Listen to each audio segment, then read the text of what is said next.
si Mark Marvin Iasitura, 16 na taong gulang, nag-aaral sa Tarlac National High School. Ako ay isang Pinoy.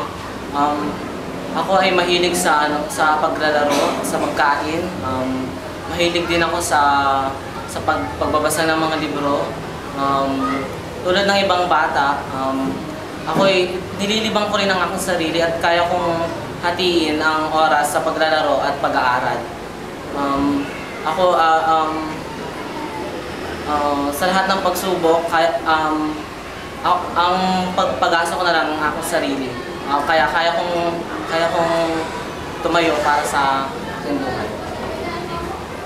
Ako si Mark Marvin Iasitura. Bilang Pilipino, tinatangkilik ko ang mga kultura natin. Bilang Pilipino, ako rin ay kailangan maging makabayan. Kailangan kong sundin ang mga patakaran ng pagiging Pilipino. Ako ay sinilang dito sa bansang Pilipinas at kung ako man ay mamamatay, dito na rin sa bansang ito.